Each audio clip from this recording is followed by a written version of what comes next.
تعلم على العلماء حتى تعرف الإسلام صحيحا. إن الحمد لله نحمده ونستعينه ونستغفره ونعوذ بالله من شرور أنفسنا ومن سيئات أعمالنا من يهده الله فلا مضل له ومن يضلل فلا هادي له وأشهد أن لا إله إلا الله وحده لا شريك له وأشهد أن محمدا عبده ورسوله صلى الله عليه وعلى آله وأصحابه وسلم تسليما كثيرا. أما بعد. Gjithë lavdia I takon vetëm Allahut, ata e lavdërojmë dhe I shprehim lavdi, prej Tij kërkojmë ndihmë dhe prej Tij kërkojmë falje. Kërkojmë mbrojtje tek Allahu nga e keqja e vetes sonë dhe nga të këqijat e veprave tona. Ka udhëzon Allahu s'ka kush e devion dhe ka e devion Allahu s'ka kush e udhëzon. Dëshmoj se nuk ka të adhuruar të drejtë përveç Allahut një, I cili nuk ka ortak dhe nuk ka rival, dhe dëshmoj se Muhamedi është rob dhe I dërguar I Tij. Salavatet dhe selamet e shumta të Allahut qofshin për të, për familjen e tij dhe të gjithë shokët e tij, si dhe të gjithë ata që e ndjekin udhën e tyre deri në ditën e gjykimit. Mëtej, o Zoti ynë Ti je I lartësuar dhe I pastër nga çdo emet, ne nuk dim asgjë pas asaj që na ke mësuar Ti, në të vërtetë Ti je I gjithdituri, I urti. O Allah, na bëj të dobishme atë që na ke mësuar, na mëso atë që na bën dobi, na shto diturinë, na përmirëso gjendjen tonë të rësi dhe mos na lër të mbështetur në vetët tona asnjë çast. Vazhdojmë me leximin dhe komentimin e librit Usulul Iman, bazat e imanit të autorit Sheikhul Islam Imam Muhammad ibn Abdul Wahhab at-Tamimi, I cili ka lindur në vitin 1115 dhe ka vdekur në vitin 1206 të Hijretit. Allahu e mëshiroft atë, e mëshiroft dhe e falt atë, na falt ne, prindrit tanë dhe të gjithë muslimanët dhe muslimanet, besimtarët dhe besimtaret, të gjallët dhe të vdekurit. Në vazhdimin e këtyre temave që janë përmendur në këtë libër, jemi te tema që ka të bëjë për vetit dhe cilësit e dietarit të suksesshëm, ose dietarit të cilit Allahu I ka dhënë sukses. Thot autori rahimahullah, wa an Aliyin radhiyallahu anhu qal, pra transmetohet nga Aliu radhiyallahu anhu se ka thënë: Innal faqiha man lam yuqannit an-nasa min rahmatillah wa lam yurakhis lahum fi ma'asillah. Do të thënë faqih, pra dietar I thelluar në dituri që ka kuptim të thellë të fesë dhe të diturisë, është ai I cili nuk u humb shpresën njerëzve te mëshira e Allahut. Nuk u humb njerëzve shpresën në mëshirën e Allahut dhe nuk u bën lehtësime për mëkate dhe kundërshtim mosbindje ndaj Allahut. Walam yu'minhum min ibadatin la ilma fiha wala ilmin la fahma fihi. Dhe gjithashtu nuk u jep ai njerëzve adhurime, pra nuk I drejton ose nuk I urdhëron për adhurime në të cilat nuk ka dituri, për të cilat nuk ka argument. Dhe nuk u jep dituri në të cilën nuk ka kuptim. Wala qira'atin la tadabbura fiha, dhe nuk u jep lexim ose nuk I orienton për lexim në të cilin nuk ka meditim dhe domethënë kuptim të domethënieve. Këtë transmetim e transmeton Imam ad-Darimi në librin e tij As-Sunan. Transmetimi ka dobësi që është e transmetuar si fjale Aliut radhiyallahu anhu. Mirëpo edhe pse ka në transmetim dobësi, domethënë është diçka që tolerohet, pra është një fjalë e përcjell nga Aliu radhiyallahu anhu, që jep një kuptim prej kuptimeve të fesë dhe diturisë. Edhe këto kuptime të gjitha janë, domethënë, që kanë baza në argumentet e sakta. Pra ka thonë Aliu radhiyallahu anhu, faqih, edhe kemi thënë më përpara se çka do thot fiqh. Fiqh domethënë kuptim I thellë. Pra në gjuhën arabe kemi një fjalë që thuhet fahm, që domethënë kuptim.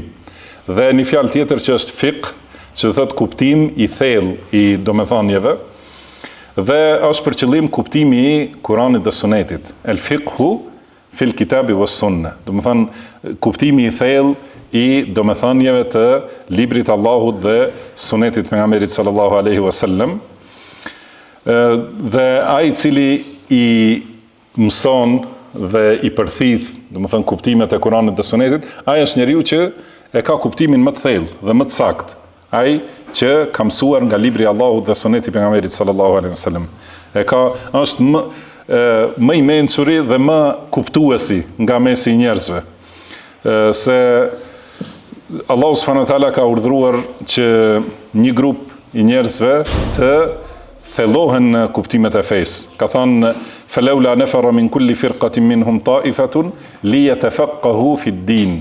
Domethënë prej secilit grup të njerëzve duhet një grup i vogël të ndahet që ta kuptojnë fenë, domethënë të hyjnë në thellim dhe të thellohen në kuptimet e fesë, liyundhiru qaumahum idha raja'u ilayhim, domethënë që ta paralajmërojnë ose ta drejtojnë popullin e vet kur të kthehen tek ata deri në fund të ajetit. Dhe ky kuptim, siç tham, merret nga leximi dhe mësimi i librit të Allahut dhe Sunetit të pejgamberit sallallahu alaihi wasallam. Si ka thënë pejgamberi sallallahu alaihi wasallam, ya ummul qauma aqra'uhum li kitabillah. Domethënë që bëhet imam i njerëzve, kush prin në namaz, domethënë prisin në namaz, është ai që më së shumti e lexon librin e Allahut. Dhe cili është kuptimi? Këtu është kuptimi për atë që më mirë e kupton librin e Allahut.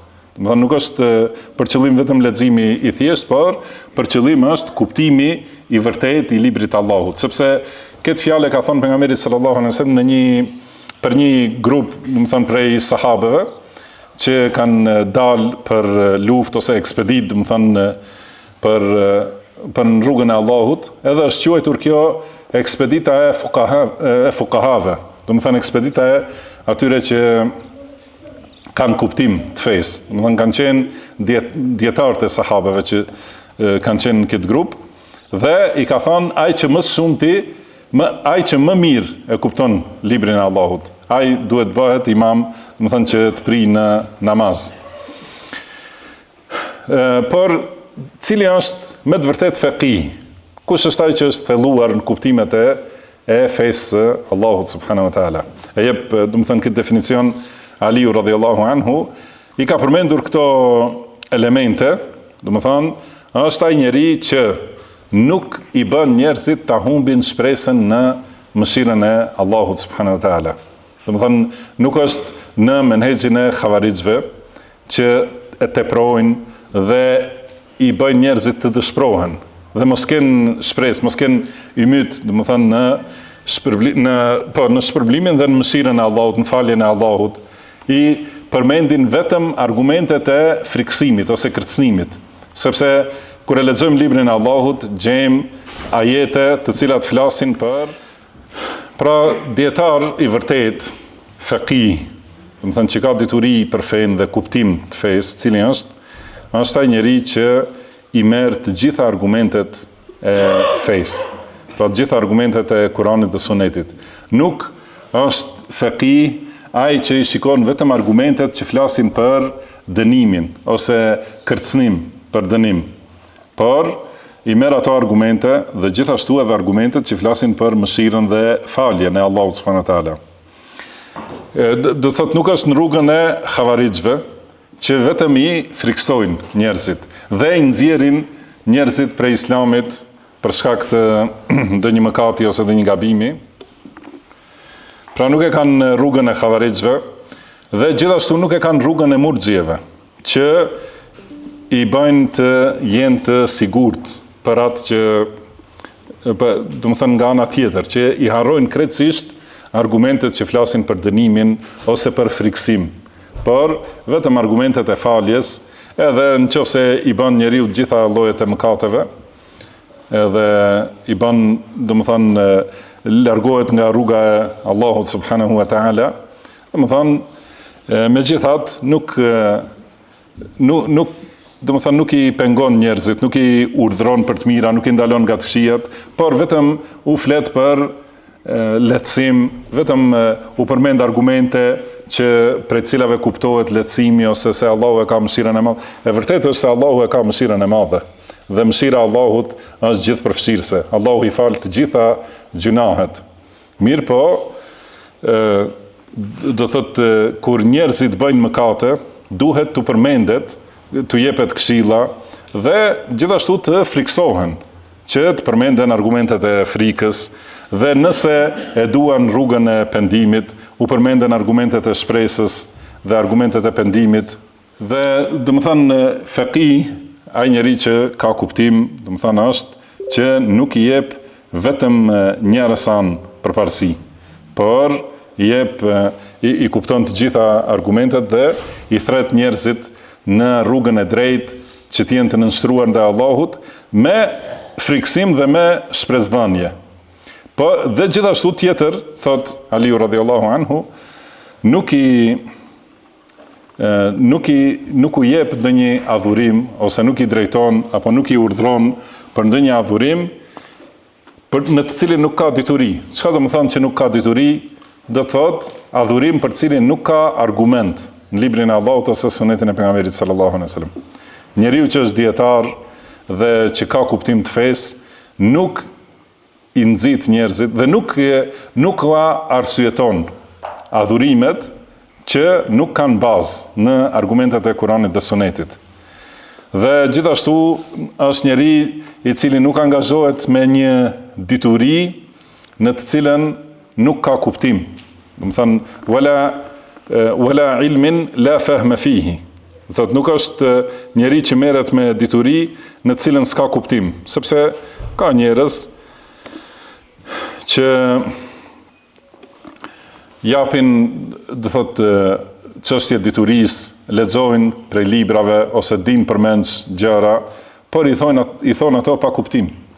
I thon jo në vendin e duhur, i marrin argumente, ato tekste që nuk janë argument për një çështje. Do të thonë, pra dietari i vërtet dhe fekihu i vërtet është ai që nuk i jep njerëzve dituri pa kuptim. Dhe po ashtu nuk i urdhëron për lexim pa domethënie ose pa thellim në kuptimet e ajeteve të Allahut. Nuk është qëllimi vetëm leximi i Kuranit, siç janë disa njerëz që angazhohen me leximin, me korrigjimin e artikulimit, me korrigjimin e tajwidit, me mësim përmendsh, edhe organizojnë gara, kush lexon më bukur e kështu me radhë, me angazhohen gjithashtu me ato mekamet, domethënë për rregullimin e zërit e kështu e tjera me radhë, por nuk ka kuptim. Domethënë nuk i urdhërojnë njerëzit që të thellohen kuptimet e ajeteve. Pra ka mundësi që njeriu që falet në xhami me varre ose bën tavaf rreth varrit ose u lutet varreve duke i lexuar ajetet që urdhërojnë për tauhid ose ajetet që ndalojnë shirkun ose domethënë mëson si thot Sheikh Abdullah Buhari, Allah e ruajt, domethënë disa njerëz që i nxjerr shkronja drejt si shigjetat, edhe që ka memorien e fuqishme, që ka mundësi ta lexojë Kuranin edhe nga fillimi në fund edhe nga fundi mbrapsht, domethënë, i kujtohen secili ajet si vjen i përparshmi, që ndoshta dikujt prej nesh nëse i thuhet lexoje surën Fatiha nga ajeti 7 edhe përpjet, domethënë ngatrohet njeriu. Mirë po ka njerëz që kanë hifdhin aq të fortë, kurse prej tauhidit nuk dinë asgjë. Domethënë bëjnë shirk, kërkojnë ndërmjetësues mes tyre dhe Allahut, i bëjnë gjitha format e bidateve, domethënë duke lexuar Kuranin ndoshta i del tymi cigares prej gojës e kështu me radhë. Domethënë kjo është një dituri pa kuptim, një lexim gjithashtu pa kuptim, kurse Kurani nuk ka zbritur vetëm që të lexohet ose të këndohet, po ka zbritur që njerëzit të meditojnë për domethëniet e ajeteve. Ka thënë Allahu subhanahu wa taala, kitabun anzalnahu ilayka mubarakun liyadabbaru ayatihi. Domethënë ky është një libër që ta kemi zbritur ty, është i bekuar, edhe në të ka bekime të shumta. Qëllimi është që të meditojnë njerëzit për ajetet e Kuranit. Domethënë ta lexojnë ajetin dhe t'i dinë domethëniet, ta dinë qëllimin për cilin e ka zbrit Allahu subhanahu wa taala këtë ajet, çka urdhrohet në të, çka është ajo që ndalohet. Domethënë, ky është qëllimi i ardhjes Kuranit dhe ky është qëllimi i mësimit të librit të Allahut. Nuk është qëllimi vetëm domethënë përmendja e ajeteve kështu me radhë, ose vetëm drejtimi i shkronjave. Pastaj thot autori rahimahullah, transmeton, pra përmend këtë transmetim nga Hasan al-Basri rahimahullah, ose po nga Hasan al-Basri rahimahullah thot, ka thënë i dërguari Allahut sallallahu alaihi wasallam, man ja'ahu al-mautu wa huwa yatlubu al-ilma li yuhyi bihi al-islam fa baynahu wa bayna an-nabiyyin darajatun wahidatun fil janna. Do thot, kush vdes duke kërkuar dituri, pra kush vdes në këtë rrugë duke kërkuar dituri me të cilën do ta ngjall Islamin, ta gjallëroj Islamin, atëherë mes tij dhe pejgamberëve në xhenet ka vetëm një shkallë dallim. Do thotë pejgamberët janë vetëm një shkallë mbi të. Ky hadith, siç e shihni, është si hadith i dobët, sepse transmeton Hasan al-Basri nga pejgamberi sallallahu alaihi wasallam. Edhe këtij hadith i thuhet hadith mursal, do të thonë tabiiu transmeton direkt nga pejgamberi sallallahu alaihi wasallam, do të thonë se kurse dihet që Hasan al-Basri nuk e ka taku pejgamberin sallallahu alaihi wasallam. Por kjo fjalë e tregon vlerën e kërkimit të diturisë. Do të thonë ky si hadith nuk është i saktë, por vlera e diturisë dhe vlera e mësimit të diturisë fetare është argumentuar me argumente të shumta.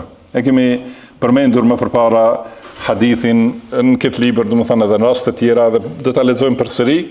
Ka thënë pejgamberi sallallahu alaihi wasallam, innal ulama warathatul anbiya. Do të thonë dietarët janë trashëgimtarë të pejgamberëve. Pra dietarët vinë pas pejgamberëve, ata që angazhohen me dituri. Edhe ka thënë innal malaikata la tad'u ajnihataha li talibil ilmi ridan bima yasna. Do të thonë melajket i ulin krahët e tyre ose i shtrin krahët për nxënësin e dijes, për atë që ka dalë për të mësuar një dije të fesë së Allahut. Do të thonë melajket i shtrin krahët, do të thonë nga kënaqësia me atë që e bën ai njeri, sepse angazhohet me diturinë e fesë së Allahut.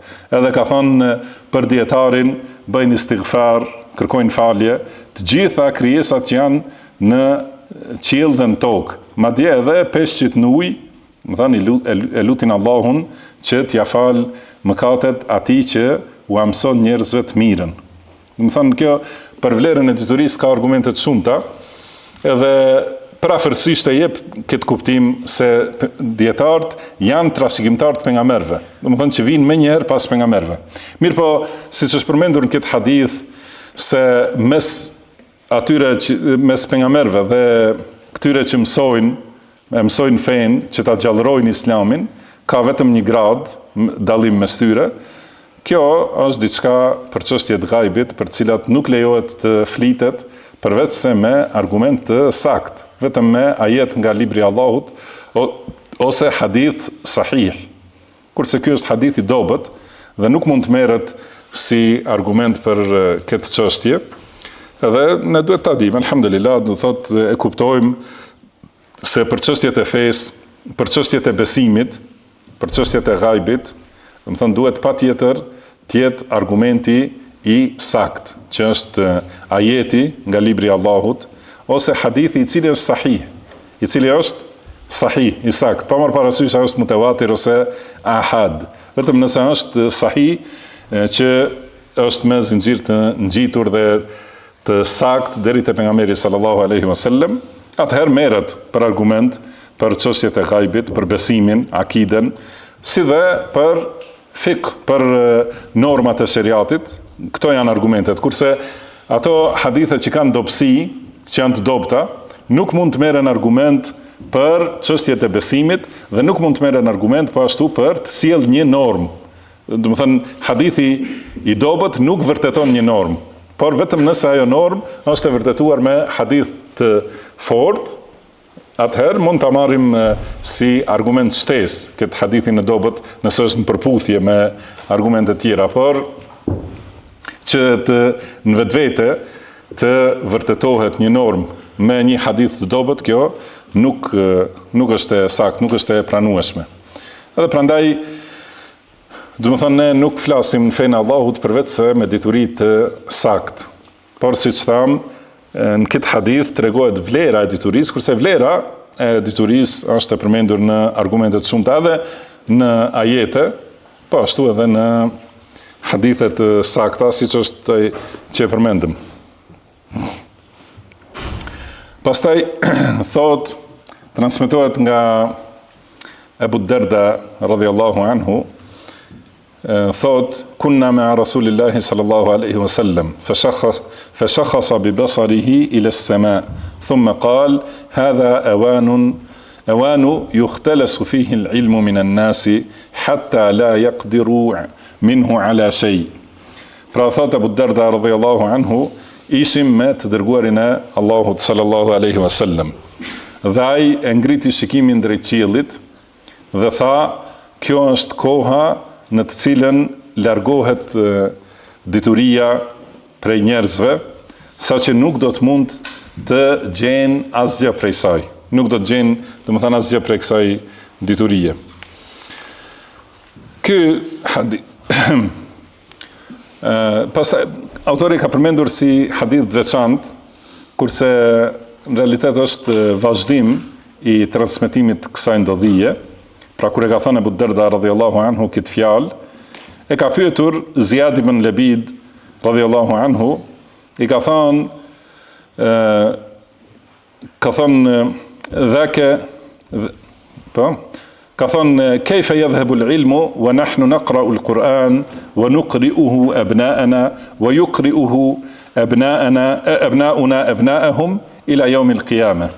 Ka thënë si do të largohet dituria kur ne e lexojmë Kur'anin dhe u mësojmë fëmijëve tanë dhe fëmijët tanë do t'u mësojnë fëmijëve të tyre deri në ditën e gjykimit. Si do të largohet dituria? Ka thënë thakilatka ummuka ya Ziyad in kuntu la araka min afqahi rajulin fil Medina. I ka thënë, pra këtë shprehje kemi përmendur si është në gjuhën arabe, thakilatka ummuk, do të thonë është të qaftë nëna, edhe fjala thekile, do të thonë kjo fjalë do thot kur gruas i vdes fëmia dhe ose i vdes burri, i thuhet thekla. Edhe qarja e saj për këtë rast është shumë më e rëndë. Pra, kurse këtu qëllimi nuk është lutja për të keq, po është një shprehje që është thënë. Edhe e kanë përmendur, thakilatka ummuk, do më thënë, të qaftë nana, pra vdeksh, do më thënë jashtë, i ka thënë o Ziyad, in kuntu la araka min afqahi rajulin fil Medina. Ka thënë, unë të kam njohur ty për njeriun më të ditur, që ka kuptimin më të saktë prej banorëve të Medinës. Pra i ka thënë, ta kishë thënë këtë fjalë dikush tjetër, nuk kishë qenë çudi. Mirë po ti që kam mendu se je më i dituri dhe më thellë që kupton nga gjithë banorët e Medinës, është e çuditshme si e thu këtë fjalë. Pastaj i është përgjigjur si humb dituria. Edhe kjo që ka thënë ai se ne lexojmë Kur'anin, si ka mundësi të humb dituria kur ne lexojmë Kur'anin, u lexojmë fëmijëve tanë, edhe fëmijët tanë do t'u lexojnë fëmijëve të tyre, kështu deri në ditën e gjykimit. Ka thënë, e walaysa hadhihi al-yahud wan-nasara yaqra'una at-taurata wal-injil. Ka thënë, a nuk ishe jahudit dhe krishterët si e lexojnë Teuratin dhe Injilin? La ya'maluna bi shay'in mimma fihima. Mirë po, nuk veprojnë sipas asaj që është në to. Do të thënë, kjo është humbja e diturisë, është duke e lënë veprën, sepse dituria, qëllimi i diturisë është veprimi me të. Këtë dituri që e mësojmë dhe kjo vlerë kaq e madhe që ai i cili del, ka thënë pejgamberi sallallahu alaihi wasallam, kush merr një rrugë për të mësuar një dituri, Allahu ja hap atij rrugën për në xhenet. Si hapet rruga për në xhenet? Cili është kuptimi? Do të thonë se e mëson të vërtetën dhe punon sipas asaj. Atëherë është në rrugën e xhenetit. Por nëse shkon vetëm për të mësuar teori, që të mburret para njerëzve, ose të debatoj, të polemizoj me ignorantët, ose me dietarët, edhe që t'i mahnisi ignorantët, dhe që t'i bëj ftyrat e njerëzve të kthehen drejt tij, nëse e mëson për këtë diturinë dhe nuk vepron sipas asaj diturie, ai nuk është në rrugën e xhenetit. Përkundrazi, kjo rrugë është rrugë e xhehenemit. Prandaj dituria do të zhduket kur të ketë njerëz që e kanë mësuar diturinë jo për të vepruar. Edhe vazhdojnë, domethënë, duke u larguar nga veprimi saqë humb krejtësisht dituria. Dhe si humb kjo dituri? A ndodh që njeriu e mëson diturinë, e njeh fen, edhe ngryset edhe e zë gjumi natën, edhe kur ngrihet në mëngjes e ka harruar diturinë? A ndodh kështu? Nuk ndodh, por ka treguar pejgamberi sallallahu alaihi wasallam, ka thënë inna Allaha la yaqbidu al-ilma intiza'an yantazi'uhu min suduri al-ulama. Domethënë Allahu nuk e largon diturinë duke e shkulur, duke e hequrat nga zemrat e dietarëve. Walakin yaqbidu al-ilma bi mauti al-ulama. Por e largon diturinë Allahu i lartësuar duke u shpon vdekjen, domethënë dietarëve, duke i marrë dietarët, hatta idha lam yubqi aliman, derisa mos lër asnjë dietar. Pra në disa libra është shkruar hatta lam yubqi aliman, derisa Allahu nuk do të lër asnjë dietar në tokë. Ose në tjera vende është shkruar hatta idha lam yabqa alimun, domethënë derisa mos mbetet asnjë dietar, do thotë nuk mbetet asnjë dietar. Dhe çka do të thënë kjo se nuk mbetet asnjë dietar? Do të thotë se nuk do të ketë njerëz që e kanë mësuar diturinë saktë dhe veprojnë sipas asaj diturie. Nuk do të thotë që nuk do të ketë as pak njerëz që dinë diçka për çështjeve të fesë. Por domethënë nuk do të ketë dietar të vërtetë, nuk do të ketë dietar veprues që e zbatojnë, e kanë mësuar saktë diturinë, e zbatojnë atë dituri dhe i thrasin njerëzit për në këtë dituri. Nuk do të mbetet në një njeri i tillë. Atëherë ittakhadha an-nasu ru'usan juhalan. Atëherë njerëzit do t'i marrin për udhëheqës, për koka, domethënë do t'i marrin ignorantët që ose e kanë diturinë e gabuar, ose e din diturinë, por nuk e thonë të vërtetën. Pra siç është e përmendur në surën Fatiha, ghayril maghdubi alejhim, domethënë ihdina as-siratal mustaqim, udhëzon në rrugën e drejtë, siratal ladhina an'amta alejhim, domethënë rrugën e atyre që i ke begatuar me të mira. Dhe ata janë njerëzit që kanë dituri të saktë dhe vepra të sakta sipas asaj diturie, që janë pejgamberët dhe pasuesit e pejgamberëve. Pastaj themi ghayril maghdubi alejhim, mos na lër në rrugën e atyre që kundër vete e kanë shkaktuar zemrimin e Allahut. Dhe kush janë ata?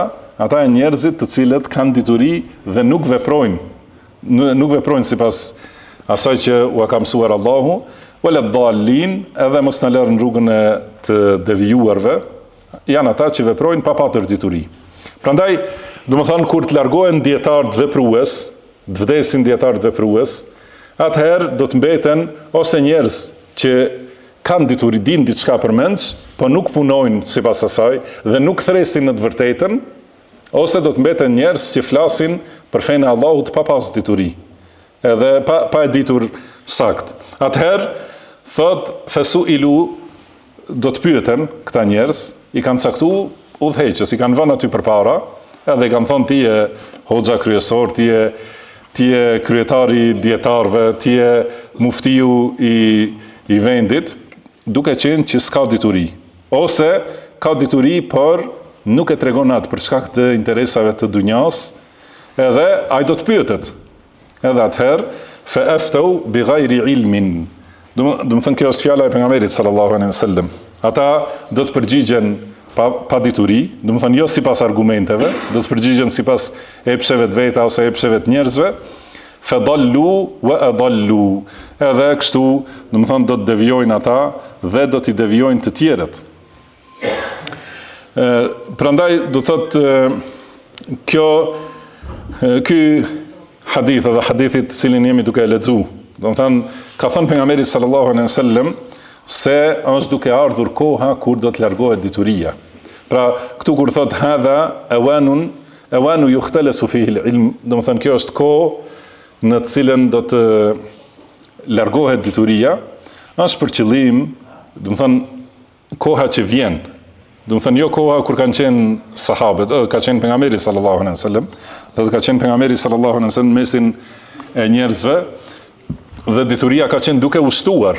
Do të thënë vazhdimisht ka ardhur dituri nga Allahu. Prandaj Allahu e ka urdhëruar pejgamberin sallallahu alaihi wasallam thotë wa qur rabbi zidni ilma, thuaj o Zoti im ma shto diturinë. Edhe dituria ka qenë vetëm duke u shtuar. Dhe sahabët e kanë bartur ashtu si e kanë marrë nga pejgamberi sallallahu alaihi wasallam dhe ua kanë përcjell të tjerëve. Mirë po, më vonë është siç është në hadithe të tjera, edhe në këtë që e tham se do të vazhdojnë të vdesin dietarët, kanë vdekur sahabët, kanë mbetur më pak dietar. Pastaj në kohën e tabinëve ka pas numër të madh dietarëve. Mirë po më pak se në kohën e sahabëve.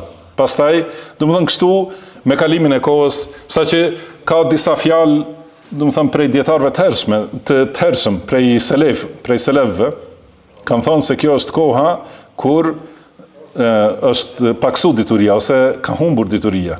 E kanë thënë në kohëra shumë të hershme.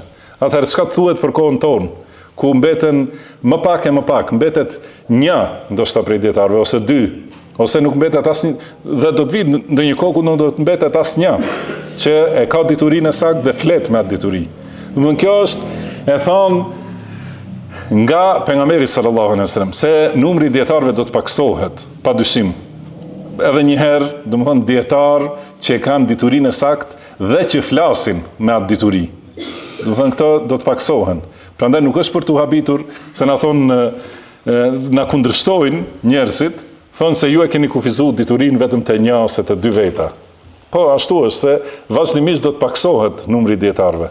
Edhe prandaj na ka paralajmëruar pejgamberi sallallahu alaihi wasallam se kur të paksohen dietarët ose të zhduken krejtësisht, por edhe kur paksohen, njerëzit marrin për udhëheqës ignorant. Edhe siç tham, ignorant ose që nuk din, ose që din dhe nuk veprojnë sipas diturisë, nuk e flasin të vërtetën. Edhe atëherë ata përgjigjen jo me dituri, po përgjigjen sipas epsheve ose nga ignoranca dhe devijojnë vetë dhe i devijojnë të tjerët. Edhe kjo është me keqardhje, domethënë ajo që është duke ndodhur. Edhe prandaj kjo është një paralajmërim. Dhe paralajmërimi është që njeriu të përmirësohet. Nuk është vetëm për friksim të kotë, domethënë për dëshpërim, për humbje të shpresës ose humbje të vullnetit, por është që të angazhohemi me dituri. Kjo do të thotë që ne tani duhet të angazhohemi më shumë me dituri. Ta marrim te ata dietar që kanë mbetur, ta grumbullojmë diturinë dhe ta kemi, do thotë në momentet kur do të duhet, kur do të zhduken edhe më shumë dietarë, do të thonë, është qëllimi që të fillojmë të përgatitemi sa më herët, siç ka thënë pejgamberi sallallahu alaihi wasallam, men khafa adlaj, wa man adlaja balagha al-manzil. Do të thonë, ai që friksohet, niset, e merr rrugën. Nëse friksohesh ti nga një e keqe, friksohesh se këtu do të vi lufta për shembull, as duke ardhur, ose friksohesh se nesër do të bjerë tërmeti ose diçka e tillë, do të thënë nisesh, largohesh nga vendi. Edhe prandaj nëse friksohesh me të vërtetë nga ignoranca, edhe kjo është për të friksuar. Atëherë duhet nisemi, të largohemi nga ignoranca, të nisemi për në drejtim të diturisë. Dhe kush niset, balagha al-manzil. Do të thënë, ai që e merr rrugën do të arrijë te vendi. Nëse ose friksohesh se do të hik një hajër i madh dikun në një vend, e di se ka afat deri nesër për shembull, nisesh më një herë për të arritur atë të mirë. Dhe kush niset do të arrijë. Edhe ka thënë ela inna sil'at Allahi ghaliya. Dijeni se malli i Allahut është i shtrenjtë. Allahu e ka nxjerrë në shitje mallin e tij. Edhe është i shtrenjtë. Nuk fitohet me rahati, duhet me shumë sakrificë, edhe shumë dhënje, shumë për ta arritur atë. Ela inna sil'at Allahi ghaliya. Do të thënë dijeni se malli i Allahut është i shtrenjtë. Ela inna sil'at Allahi al-janna. Do të thënë dijeni se malli i Allahut është xheneti. Edhe duke u bazuar këtë hadith, ka thënë Imam Ibn al-Qayyim rahimahullah në një poezi të tij që quhet Nunije, poezi madhështore, ka thënë ja sil'at Allahi lasti rakhisatan bel anti ghaliyatun ala al-kaslani. Ka thënë o malli Allahut, ti nuk je i lirë, por je i shtrenjtë për përtacin. Për atë që është përtac, do të thonë, je shumë i shtrenjtë, ja silat Allahi laysa yanaluha fil alfi illa wahidun lathnani. Edhe ka thënë o malli Allahut, kjo është në bazë të një hadithi tjetër, ka thënë o malli Allahut, nuk mund të arrijë ty prej 1000 vetave përveç se një, jo 2. Do të thonë në çdo 1000 njerëz vetëm një hyn në xhenet. Edhe prandaj kush e kupton këtë, duhet niset edhe të angazhohet ta fitojë, domethënë pasurinë për çmimin e këtij malli të lartë. Dhe mësimi i diturisë është vepra më e mirë, është lufta më e lartë. Se Allah subhanahu wa taala e ka quajtur diturinë dhe përhapjen e diturisë xihadin më të lartë. Wajahidhum bihi jihadan kabira. Do të thënë luftoj me Kur'an, do të thënë me luftën madhështore. Pra kjo është lufta më e madhe, që lufta e argumentit, sqarimit, refuzimit të pavërtetës, mësimit të diturisë, kjo është lufta më e rëndësishme. Dhe përndryshe luftën me trup dhe me armë mund ta bëjë secili, kurse luftën me dituri dhe me vepra të mira, vepra të sakta, atë e bën shumë rrallë njeri, edhe për këtë shkak duhet secili prej nesh të angazhohet, të afrohet. Si ka thënë pejgamberi sallallahu alajhi wasallam, saddidu wa qaribu. Do të thonë, mundohuni ta qëlloni plotësisht, pra ta bësh të plot, ose sa më afër. Nëse nuk mund të arrish në mes të përfitimit, atëherë sa më afër të mundohesh të afrohesh. Edhe atëherë njeriu e fiton udhëzimin, sepse ka thënë Allahu subhanahu wa taala walladhina jahadu fina lanahdiyannahum subulana. Do të thënë ata të cilët luftojnë në rrugën tonë, do t'i udhëzojmë në këtë rrugë. Pra nëse lufton me mësimin e diturisë, Allahu do ta japë udhëzimin e plot. Edhe po ashtu ka thënë Allahu wattaqullaha wa yuallimukumullah. Do të thënë ruhuni Allahut, takwa, keni takwa. Dhe si arrihet takwaja, duke vepruar me atë që e ke mësuar. Nëse atë që e di se është e vërtet punon sipas saj, do të thonë kjo quhet takwa.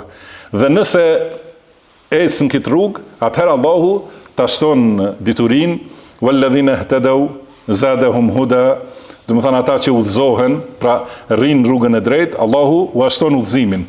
Po ashtu ka thënë Allahu ولو أنهم فعلوا ما يوعظون به لكان خيرا لهم وأشد تثبيتا. Nëse ata e kishin zbatuar atë për cilën këshillohen, do të thonë ato këshillat që vinë librin e Allahut dhe sunetin e pejgamberit sallallahu alaihi wasallam, dhe ti mëson, nëse e kishe zbatuar, lekane khayran lahum, do të ishte më mirë për ta, wa ashadda tathbitan, edhe më shumë do të ishte përforcim.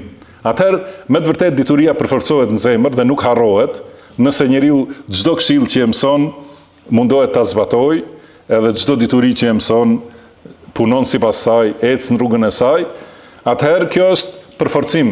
Atëherë Allahu, do të thënë, e përforcon këtë dituri në zemrën tënde, edhe ta shton diturinë, se për këtë shkak, do të thënë, duke u bazuar në këtë ajet, ka thënë Sheikhul Islam Ibn Taymiyah rahimahullah, men fa'ala ma yu'adhu bihi thabbata Allahu al-ilma fi sadrihi. Do të thënë, kush e vepron atë me të cilën këshillohet, Allahu ja përforcon atij diturinë në gjoksin e tij. Dhe ka thënë gjithashtu Ibn Taymiyah rahimahullah se ndonjëherë një çështje, do të thënë, mundohem, hulumtoj, po nuk e arri kuptimin për të. Nuk mund ta arri përfundimin edhe argumentin e qartë, do të thënë që ta kem qartë një çështje. Si ka vepruar në këtë rast? Si ka vepruar Ibn Taymiyah, si mendoni? Ka thonë fa asjudu lillah wa atadarra'u wa abki wa a'firu wajhi bit-turab. Do të thënë atëherë bëj sejdë, i bie Allahut në sejdë, do të thënë namaz, dhe i përgjerohem, i lutem Allahut, qaj, edhe e pluhros fytyrën me pluhur, do të thënë me dhe, duke ndetur kohë gjatë në sejdë, derisa hatta yuftaha li, derisa të më hapet, do të thënë, ajo dituria për atë çështje që jam duke hulumtu. Prandaj do thotë kjo është që kur përmendet se dituria do të largohet, edhe shikoni çfarë gjendje mjerueshme. Pra njerëzit i marrin udhëheqës ignorantët, i pyesin, ata përgjigjen me ignorancë, edhe atëherë si është gjendja e njerëzimit kur janë kështu. Do të thënë nuk din vet, nuk din këta pyesin secilin ignorant, edhe ai e përgjigje, e bën halalin haram, haramin halal, udhëzimin e paraqet si devijim, devijimin e paraqet si diçka të mirë, bidatin e paraqet si sunet, sunetin bidat. Do të thënë, atëherë bëhet me të vërtetë errësirë e madhe dhe trurbullim i madh.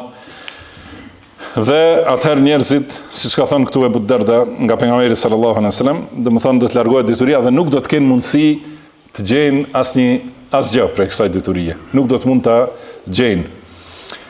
Dhe kjo ka qenë, do të thonë, fjalë e çuditshme, për shembull për Ziyad ibn Labid. Përndryshe këtu në libër autori e ka përmendur se e ka pyetur pejgamberin sallallahu alaihi wasallam, Ziyad ibn Labid. Mirë po, transmetimi më i saktë është se ky dialog ka ndodhur mes Ziyadit dhe Ebu Derdas, radhiyallahu anhu. I ka thënë Ebu Derdas, do të thonë, si ka mundësi të humb dituria. Kjo ka qenë pyetje për ta kuptuar hadithin, do të thonë, si do të humb dituria kur ne lexojmë Kur'anin. Kështu ka ndodhur, edhe sahabët tjerë kanë pyetur, do të thonë, për çështje, pasi është përmendur hadithi, kanë pyetur çka do të thotë kjo, kanë pyetur atë sahabi që ka dëgjuar direkt, do të thonë, hadithin nga pejgamberi sallallahu alaihi wasallam. Edhe kjo na mëson, do të thonë, sahabët vet e kanë pyetur njëri tjetrin, e kanë pyetur atë që ka qenë më afër, ose atë që transmeton pikërisht atë fjalë nga pejgamberi sallallahu alaihi wasallam, e kanë pyetur për kuptimin e kësaj fjale, edhe çka mbetet për gjenerata të tjera. Duhet patjetër ne t'i pyesim sahabët për kuptimet e ajeteve dhe haditheve. Thot, ne nuk i pyesim direkt ata, nuk komunikojmë me ta, por marrim, do të thonë, duke i marrë transmetimet prej tyre për komentimin e ajeteve ose komentimin e haditheve, i marrim diturin dhe kuptimin e diturisë nga sahabët e pejgamberit sallallahu alaihi wasallam. Prandaj ka thënë Abu Darda radhiyallahu anhu, do thotë, nuk është çudi që humb dituria edhe pse lexohet Kurani në mesin e njerëzve. Prandaj ka sjell këtë shembull. Ja, jahudit e lexojnë Teuratin. A kanë mbetur në udhëzimin e Teuratit? Nuk janë. Gjithashtu krishterët Injilin, por nuk veprojnë. Do të thonë, çka do të thotë humbja e diturisë? Pra ky është shpjegimi e Abu Dardas radhiyallahu anhu. Ka thënë la ya'maluna bi shay'in mimma fihima. Se nuk veprojnë asgjë që gjendet në Teurat dhe në Injil. Pra lexojnë Teuratin dhe Injilin, por nuk punojnë sipas tyre. Kjo është humbja e diturisë. Edhe saqë, do të thonë, vendin e diturisë e zë ignoranca, vendin e sunetit e zë bidati. Pastaj kur vjen një njeri që thret në sunet, do të thonë, llogaritet se është duke ndryshuar fenë. Edhe kjo ka ndodhur edhe te popujt tjerë, ka ndodhur edhe te ky umet, edhe vazhdimisht ndodh. Pra kjo është kuptimi që duhet ta kemi parasysh. Pastaj në hadithin e radhës, thot autori rahimahullah, thot wa an ibn Mas'ud radhiyallahu anhu. Do të thonë kjo është fjalë e transmetuar nga Abdullah ibn Mas'ud radhiyallahu anhu. Jo hadith, do të thonë, nga pejgamberi sallallahu alaihi wasallam. Ka thënë Abdullah ibn Mas'ud radhiyallahu anhu, aleikum bil ilmi qabla an yuqbad. Do të thonë, kapuni për diturin, ose nxitoni pas diturisë para se të largohet ajo, që të hiqet. Dhe treguam se heqja e diturisë, largimi i diturisë është me vdekjen e dietarëve. Prandaj merreni këtë këshill të gjithë, ne ta marrim këtë këshill të Abdullah ibn Mas'udit radhiyallahu anhu. Përderisa kemi dietar, njerëz të dijes, duhet të vrapojmë, nxitojmë dhe të jemi këmbgulës për ta mësuar diturinë, përpara se të largohet, sepse nuk e dim ne kur i vjen vdekja atij dietari, ose kur vjen vështirësia për të arritur te dituria, ose pengesa, ndalesa, do të thënë kemi të lloj-llojshme. Vjen një ditë ndalohet, domethënë të flasë ky dietar ose i ndalohet udhëtimi ose domethënë këto janë gjëra që ndodhin çdo ditë në përditshmërinë tonë. Prandaj nxitoni, ka thënë Abdullah ibn Mas'ud radhiyallahu anhu, për dituri përpara se të largohet dituria. Wa qabduhu dhahabu ahlihi. Dhe largimi i diturisë është me largimin e bardhësve të saj. Domethënë dietarët, nxënësit e dijes, ata që e sillnin diturinë. Dhe ka thënë alejkum bil ilmi, fa inna ahadakum la yadri mata yuftaqaru ilayhi aw yuftaqaru ila ma indahu. Domethënë, pra ju këshilloj përkapje pas diturisë, sepse nuk e di dikush prej jush se kur do të jetë nevoja për të, kur do të jetë ai nevojshëm për njerëzit. Pra nuk dihet kur do të vijë dita ose rrethanat që njerëzit do të kenë nevojë për ty. Domethënë, nesër ndoshta do të vijë gjendja që nuk do të kenë këta pyetje, do të drejtohen te ti. Dhe ti nuk ke marrë dituri. Pra njerëzit kanë mendim se ti je kompetenti për të u përgjigjur për fenë e Allahut, por ti nuk ke marrë dituri. Atëherë, domethënë, ose do të bëhesh, ose nuk do të përgjigjesh, dhe kjo është më e mira, dhe njerëzit nuk do të kenë ku të marrin dituri, ose do të bëhesh prej atyre që i ka përmendur pejgamberi sallallahu alejhi dhe sellem që përgjigjen pa dituri dhe e devijojnë veten dhe i devijojnë të tjerët. Prandaj merrni dituri, kërkojeni diturinë, mësojeni tauhidin dhe sunetin, dhe sepse nuk dihet kur do të jesh ti i nevojshëm për njerëzit, kur do të kenë nevojë njerëzit për ty. Thot wasatajiduna aqwaman yaz'umuna annahum yad'una ila kitabillah wa qad nabadhuhu wara'a dhuhurihim. Edhe thot do të gjeni njerëz. Pra këto i thot Abdullah ibn Mas'ud, një prej sahabeve më të vjetër, më thënë prej më të parëve, që e ka shoqëruar pejgamberin sallallahu alejhi dhe sellem ka gjatë, pra e ka marrë këtë kuptim dhe këto fjalë i ka marrë nga pejgamberi sallallahu alejhi dhe sellem, s'ka folur për të ardhmen, domethënë nga vetja e tij. Ka thënë do të gjeni njerëz në të ardhmen, të cilët pretendojnë se thrasin për te libri i Allahut. Mirë po librin e Allahut e kanë hedhur pas shpine. Domethënë nuk u bëhet vonë atyre për Kur'anin. Mirë po thonë njerëzve se ne ju thrasim për drejt Kur'anit dhe ne jemi thirrësit, mos i dëgjoni këta që janë shitur për këtë, për atë, ata që flasin me librin e Allahut dhe sunetin e pejgamberit sallallahu alejhi dhe sellem. Domethënë thonë ne jemi ata që thrasim për në Kur'an, kurse realiteti i tyre është se ata kanë hedhur pas shpine, ose e kanë lënë anësh. Domethënë nuk ju bëhet vonë për librin e Allahut subhanahu wa ta'ala. Ka thënë alejkum bil ilm, prap, përsëri thot, merruni me dituri, kapuni për diturin, wa iyyakum wal bid'a wat tanattu'a wat ta'ammuq. Dhe ruhuni nga bidatet. Shikoni, këtë dituria, kapuni për diturin dhe ruhuni nga kundërta e diturisë, cila është bidatet, teprimi dhe thellimi. Çfarë do thotë? Më thënë, bidatet burojnë nga ignoranca.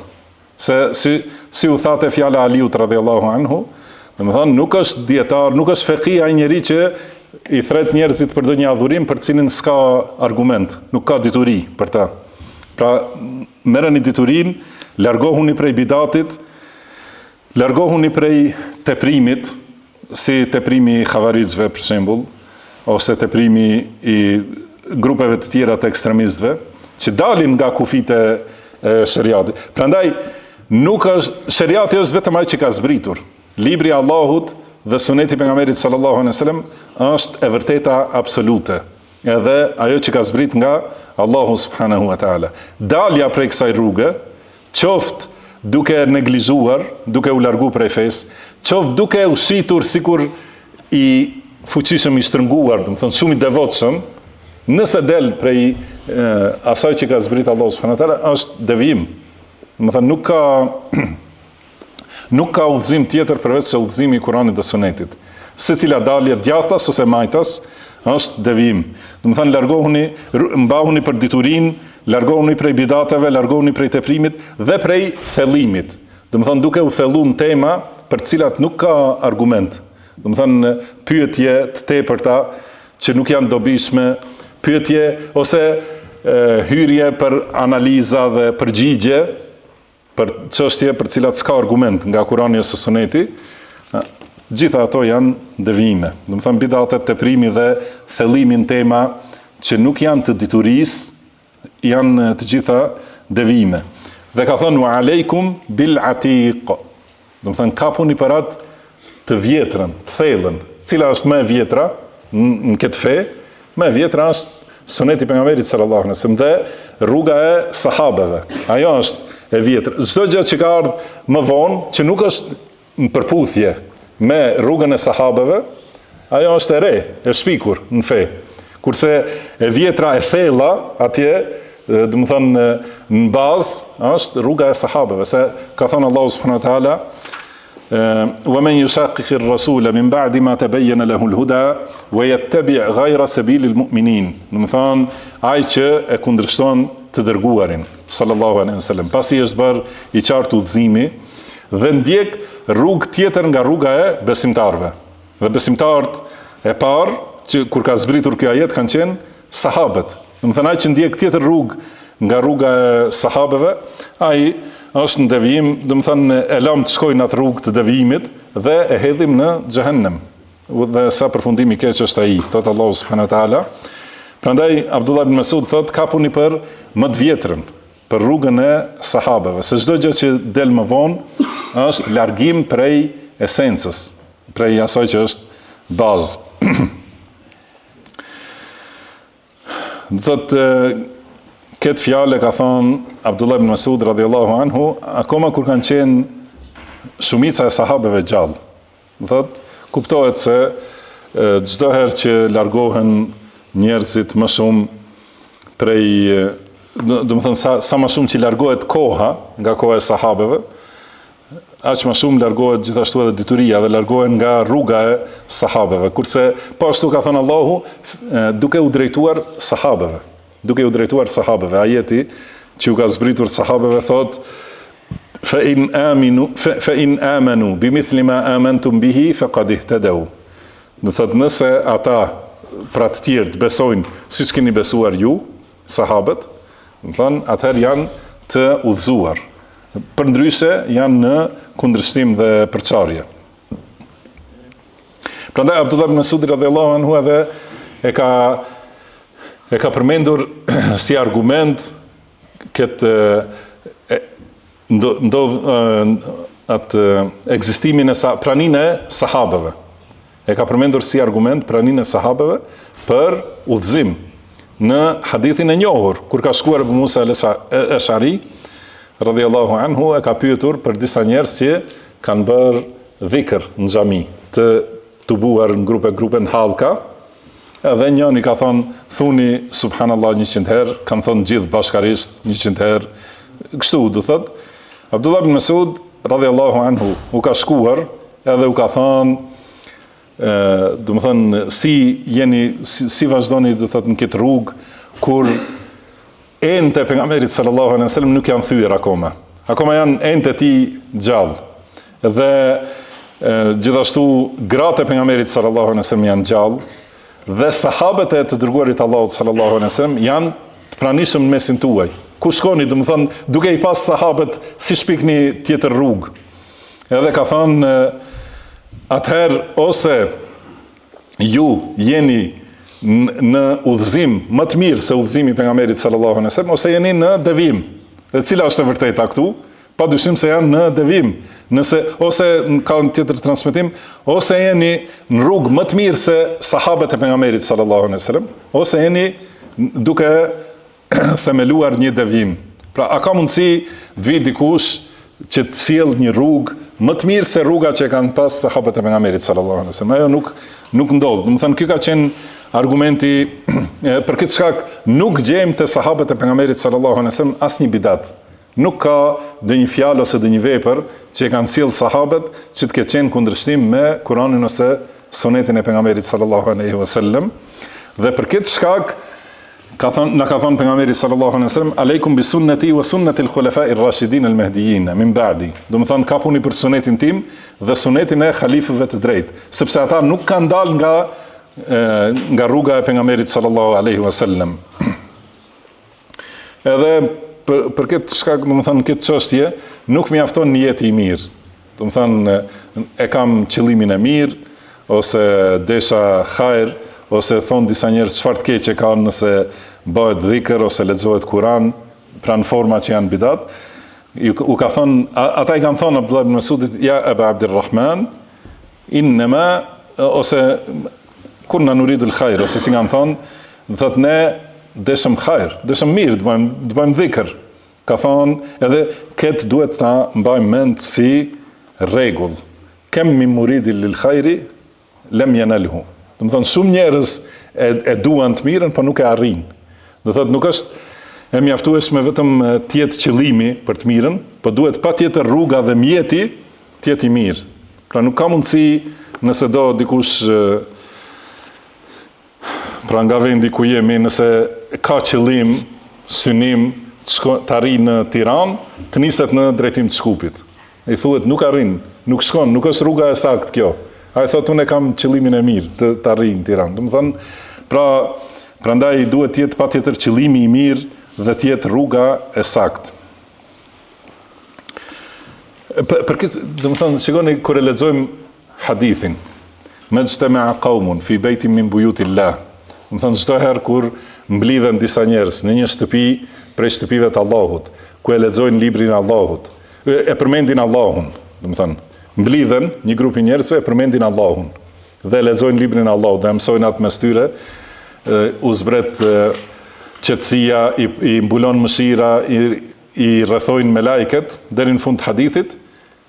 Këtë mund ta sjellin bidatxhit prej sufive, dervishëve të tjerëve, për se është e ligjshme të mblidhemi për të bërë dhikr. Do thotë, aty thotë, majtama'a qaumun fi baytin min buyutillah yadhkurun Allah. Do të thonë, çdo herë kur mblidhen një popull në një shtëpi të Allahut, ku e përmendin Allahun. Edhe ata mund thonë, ky është argumenti pse ne mblidhemi nëpër xhami ose teqe, edhe bëjmë dhikr bashkarisht. Atëherë cila është përgjigjja? Cila është përgjigjja? Përgjigjja është kuptimi i sahabëve. A ka mundësi dikush të sjell kuptim më të saktë se kuptimi i sahabëve? Do të thonë, sahabët që kanë transmetuar këtë hadith e kanë qërtu këtë tubim në xhami për të bërë dhikr. Pra kanë thonë se kjo është në kundërshtim me rrugën e pejgamberit sallallahu alaihi wasallam. Kurse tubimi për dhikr, do të thonë tubimi për mësimin e fesë së Allahut subhanahu wa taala. Padyshim se kur mësohet tauhidi ose përmendet tefsiri i ajeteve ose i haditheve, mësohen normat e shariatit, patjetër se kjo është përmendja e Allahut subhanahu wa taala, përmendja e urdhrave të Allahut, e kështu me radhë, do të thonë, kështu e kanë kuptuar dhe kështu e kanë sqaruar sahabët. Prandaj kush sjell kuptim të ri të Kuranit ose të Sunetit, që nuk është sipas kuptimit të sahabëve, i themi është i devijum. Ose mund të jetë ai më i mençur, më i ditur, ose më i udhëzuar se sahabët, ose e kundërta, është më i devijum, pasi nuk përputhet me ta. Edhe nuk ka dyshim se është më i devijuar se si kanë thënë, më i devijuar se gomari i shtëpisë që e ka, dhe nuk ka mundësi që të jetë më i udhëzuar se sahabët e pejgamberit sallallahu alaihi wasallam.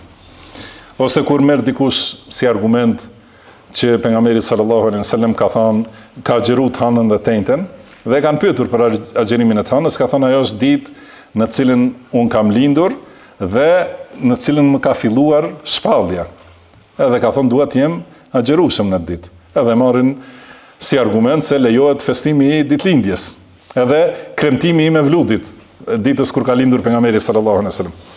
Edhe cila është përgjigjja se këtë fjalë të pejgamberit sallallahu alaihi wasallam nuk e kanë kuptuar sahabët në këtë mënyrë. Kurse ata janë që kanë jetuar bashkë me pejgamberin sallallahu alaihi wasallam dhe qëllimi është se kuptimi i sahabëve është i verifikuar me shpallje. Do të thotë që e kanë kuptuar sahabët, e ka miratuar pejgamberi sallallahu alaihi wasallam. Që do të thonë se kuptimi i sahabëve është me verifikimin e shpalljes. Dhe rrjedhimisht edhe ajo quhet shpallje. Do thotë sikur me pasardhë argument nga Kurani ose Suneti për një kuptim caktuar, ose një kuptim që kuptojnë sahabët dhe e vërteton Kurani ose e vërteton fjala e pejgamberit sallallahu alaihi wasallam, do të thonë ajo është pjesë e shpalljes. Po, pastaj në këtë hadithin e përmendëm paraprakisht, ka thonë pejgamberi sallallahu alaihi wasallam, pra këtu thotë në dy sahih transmetohen Buhari dhe Muslim nga Abdullah ibn Umar radhiyallahu anhuma, thotë se ka thonë pejgamberi sallallahu alaihi wasallam, inna Allaha la yaqbidu al-ilma intiza'an yantazi'uhu min al-ibad. Do të thonë Allahu nuk e merr diturinë duke shkulur atë nga robrit. Do të thonë duke u hequr atë që e din. Si tham, nuk ndodh që njeriu di dituri dhe ka udhëzim, edhe brenda një nate kur zgjohet mëngjes ja ka hequr Allahu krejtësisht. Por, pra nuk e bën ashtu, walakin yaqbidu al-ilma bi mauti al-ulama. Por e merr diturinë Allahu duke vdekur dietarët. Hatta idha lam yabqa alimun ittakhadha an-nasu ru'usan juhalan, deri sa të vijë momenti që nuk mbetet asnjë dietar dhe njerëzit marrin koka ignorante, do të thonë i marrin për udhëheqës ignorantët, fasu'ilu dhe ata pyeten, fa aftau bi ghairi ilmin fa dallu wa adallu. Ata përgjigjen pa dituri dhe devijojnë vetë dhe i devijojnë të tjerët.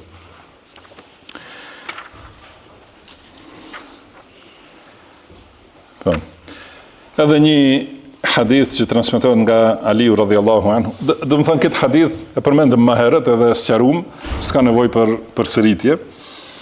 Pastaj thot an Ali radhiyallahu anhu qala Rasulullah sallallahu alaihi wasallam.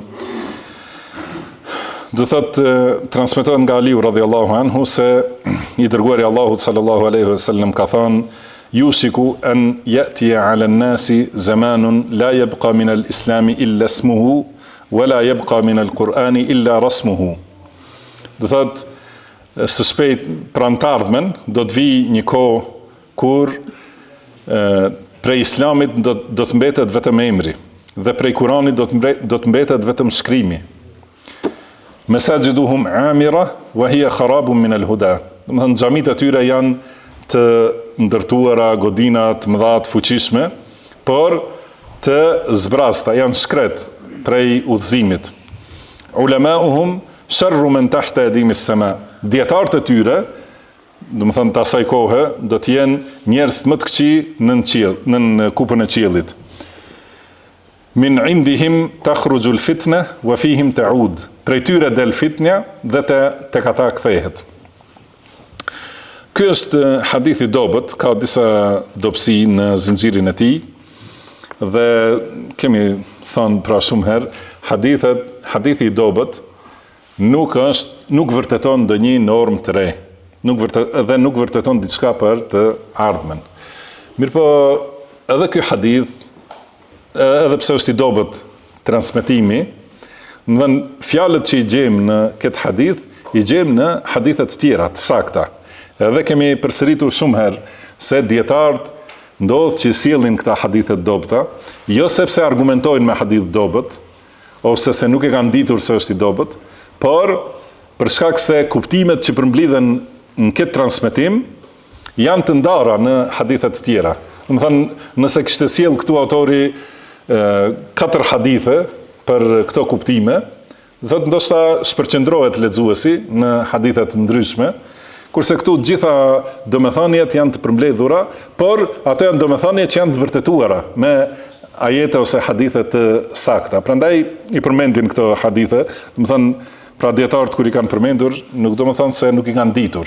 Edhe kur vjen më vonë një dietar tjetër, për shembull sigur Sheikh Al-Albani, Allahu e mëshiroft dhe ngrit në gradat më të larta, i ka klasifiku hadithet. Dhe vinë njerëz të bidatit edhe thonë, ky do me tregu se është më i ditur se ata dietarët e mëparshëm. Nuk do më thonë se ai i mëparshmi nuk e ka ditë që është hadithi i dobët. Por kemi thonë ka rastet lloj-llojshme. Disa i kanë përmendur hadithet e dobta që të dihet se është i dobët, sepse në kohën e tyre kur është përmend zinxhiri, secili kur e ka lexuar ka kuptuar që është i dobët. Mirë, në kohën tonë ka nevojë që të na thotë Sheikh Albani, ky është i dobët. Edhe atëherë dim, se përndryshe do ta kishim marrë si hadith të sakt, ose e kanë sjell jo në thelbin e temës, ose në fillimin e temës, i kanë sjell në fillim hadithet sahiha, pastaj kanë sjell të dobtin, që është ose në të njëjtin kuptim, edhe e sjellin si argument ndihmës, ose është në kundërshtim. Edhe kanë sjell që të tregojnë se ky që i kundërshton, ky është hadith i dobët, i kundërshton hadithet e forta. Do thotë në përgjithësi se jemi në temën e sqarimit të terminologjisë hadithit, por qëllimi është se nuk do të thotë që dietarët tanë nuk e kanë ditur kur e kanë përmendur hadithin e dobët. Por çdo herë kur kanë përmendur ka pas një arsye të pranuar. Edhe siç është edhe në këtë rast, Muhammed ibn Abdul Wahhab e ka përmendur këtë hadith dhe hadithet të tjera, e keni pa gjatë librit, themi ky është hadith i dobët. Ajo nuk do të thotë se ai nuk e ka ditur, mirë po siç tham, këto kuptime janë të vërtetuara në argumente të tjera, të sakta. Këtu, por, nuk lejohet me ju mvesh pejgamberit sallallahu alaihi wasallam, se ka thonë kështu. Por themi, në këtë hadith thuhet se do të vi një kohë të njerëzit që prej islamit do të mbetet vetëm forma ose vetëm emri. Përndryshe veprat e tyre nuk janë të islamit. Kjo është që do të ndodhë në shumicën e njerëzve. Kurse një grup, ka thonë pejgamberi sallallahu alaihi wasallam, la tazalu ta'ifatun min ummati. Do të thënë, vazhdimisht gjithmonë do të ketë një grup nga ummeti im që e ndihmojnë të vërtetën dhe janë gavnjimtar me të vërtetën, dhe atyre nuk u bën dëm ai që i kundërshton dhe ai që i tradhton derisa të vijë dita e gjykimit. Do të thënë, feja e Allahut nuk zhduket asnjëherë. Çdo herë do të mbetet, ndonjëherë fuqizohet, ndonjëherë dobësohet, ndonjëherë ky grup shtohet në numër, ndonjëherë paksohet, mirë po asnjëherë nuk humb. Dhe kjo që do të mbetet prej islamit vetëm emri, do të thënë në praktikë të shumicës së njerëzve, që do të braktisin shumë prej normave të islamit, prej bazave të islamit i braktisin, por nuk do të thënë kjo fjalë nuk do të thotë se i bëjmë qafira të gjithë muslimanë, siç ka bërë Sejt Kutubi për shembull. Sejt Kutubi ka bërë qafira dhe ata që e shfaqin tauhidin, por nëse nuk pajtohen me politikën e Ikhwanul Muslimin, sikur edhe deri sot, nëse i kundërshton rrugën e Ikhwanul Muslimin, menjëherë bëjnë tekfir. Edhe pse thret për tauhid, edhe e ndihmon tauhidin, edhe e shfaq tauhidin, e shfaq islamin komplet, ata thonë, si ka thënë Sejt Kutubi, edhe nëse thrasin la ilaha illallah në përminare, ata janë qafira, ka thonë. Dhe kjo nuk është e sakt, as pak, edhe nëse kishte qenë sahih ky hadith, pra është për qëllim se te shumica e njerëzve humb një pjesë e madhe e islamit. Edhe siç është thënë hadithe tjera se suneti bëhet bidat, bidati bëhet sunet, edhe njerëz të mendojnë, kam thënë sahabët, do të thonë, do thotë kështu zhduken shumë prej mësimeve të islamit. Por nuk do më thonë se ata njerëz, ka prej tyre që bien shirk edhe dalin prej islamit, pasi u sillen argumentet. Ka prej tyre që mbeten si musliman, mirë po nëse është me të vërtet islamit e ata është shumë i dobësuar, që duket sikur ka mbetur vetëm emri musliman. Edhe prej Kuranit gjithashtu ka mbetur në mesin e njerëzve vetëm shkrimi, ose vetëm këndimi, zëri, kurse do me thënjet, udhëzimet, normat që i sjell Islami, i kanë hedhë pas shpinë shumica e njerëzve. Mesajjiduhum amira, do me thënë, xhamit e tyre janë godinat fuqishme, të ndërtuara mirë, të stolisura, minare gjata që e rrokin qiellin, do thotë, edhe ndërtesa të mëdha me zbukurime, me pasuri, por në to nuk ka udhëzim, nuk ka thirrje për tauhid, nuk ka thirrje për sunetin e pejgamberit sallallahu alaihi wasallam. Edhe ka thënë dietarët e tyre, këta janë dietarë si këta që përmendën më herët. Do të thonë që realiteti i tyre është se janë ignorant, Mirë pa ata quhen mesin atyre njerëzve dietar, edhe ata janë më të këqit që janë në kupën e qiellit. Më të këqit se xhamati i tyre. Domethënë ka prej atyre që llogaritën si dietar në mesin e njerëzve, që janë gjendje më të keqe dhe më të devijuar se pasuesit e tyre. Ndoshta pasuesit e tyre nuk e dinë edhe janë të mashtruar edhe janë të arsyetuar, kurse ata udhëheqësit janë, më thënë, në gjendje, pra ulemahum sharru min tahta aydim as-sama. Ata janë më të këqit që gjenden në kupën e qiellit, edhe prej tyre del fitnja, prej tyre dalin devime dhe te ata kthehen. Pra kështu janë të zhveshur prej diturisë, si ka thënë Allahu subhanahu wa taala për dietarët e Benu Israilve, ka thënë mathalul ladhina humilu at-taurata thumma lam yahmiluha. Do të thënë shembulli atyre që janë ngarkuar me Teuratin, por ata nuk e kanë bartur. Çka do të thonë? U është dhënë Teurati, e kanë mësu, por nuk e kanë zbatuar. Shembulli i tyre është kemathalil himari yahmilu asfara. Do të thënë është si shembulli gomarit që ban bart, do të thënë bart mëdha me libra, mund të jenë ato pra i bart librat, mirë po nuk ka udhëzim. Do të thënë mbetet gomar prap. Edhe kështu janë shumë njerëz që janë ngarkuar me Kur'anin, por nuk e kanë mbartur, nuk e kanë zbatuar në veprat e tyre. Po ashtu ka thënë Allahu watlu alehim naba alladhi ataynahu ayatina fansalakha minha. Do të thënë përmendua njerëzve shembullin e atij që ne ja dham argumentet tona. Do të thënë ka qenë ky tani për shkak të zgjatjes kohës nuk do ta përmendim historinë e plotë këtij personi që ka qenë prej Benu Israilve, ndoshta e kemi përmendur tjetër herë. Allahu ja ka dhënë argumentet, thot ja dham argumentet tona, fansalakha minha, kurse ai u zhvesh prej tyre, doli prej atyre argumenteve, fa atba'ahu ash-shaytan fa kana min al-ghawin, atëherë e ndoqi shejtanin dhe u bë prej të humburve. Walau shi'na la rafa'nahu biha walakinahu akhlada ila al-ard. Ne po të kishim dashur, do ta kishim ngritur me këto argumente në pozitë lartë, mirë pa ai e zgjodhi tokën. Ju dha jetës dunjas, edhe i la argumentet Allahut. Wattaba'a hawa, edhe i ndoqi epshet e veta. Thot Allahu famathaluhu kamathalil kalb. Dhe shembulli i tij është si shembulli i qenit deri në fund të ajeteve. Do të thonë ka njerëz që janë ngarkuar me dituri, por nuk e kanë zbatuar atë si duhet, do të vinë, do të thënë njerëz të tillë, dhe prej tyre del fitnja, prej tyre dalin devimet, prej tyre del pengesa nga rruga e Allahut, i pengojnë njerëzit që të arrijnë deri te devimi, me lloj-lloj shpifje, me lloj-lloj do thotë manipulime, komplote kundër njerëzve të hakut, duke shpifur për ta, duke i friksuar njerëzit nga e vërteta, do të thënë prej tyre del fitnja. Dhe tek ata kthehet. Do të thënë gjithë fitnja u ngarkohet atyre që i devijojnë njerëzit pa dituri. Do thotë padyshim se njerëz të tillë do të ketë dhe ka. Edhe kjo është diçka që shihet në përditshmëri. Allahu na ruajt dhe na përforcoft në rrugën e tij të drejtë. E lutim Allahun e gjithfuqishëm me emrat e tij të bukur dhe cilësitë e tij të larta. E lutim atë, pasi ai është Allahu përveç të cilit nuk ka të adhuruar me të drejtë, që të na ndihmoj ta përmendim atë, ta falenderojmë atë dhe në mënyrën më të bukur atë ta adhurojmë. O Allah, na bëj të dobishme atë që na ke mësuar, na mëso atë që na bën dobi, na shto diturinë, na përmirëso gjendjen tonë tërësi dhe mos na lër të mbështetur në vetët tona asnjë çast. O Allah, na udhëzon në udhën e drejtë, në udhën atyre që i begatove më të mira, e jo në të atyre që kundër vete shkaktuan zemrimin tënd, as në të atyre që janë të devijuar. O Zoti ynë, na jep të mira në dunjë, të mira në ahiret dhe na ruaj prej dënimit të xhehenemit.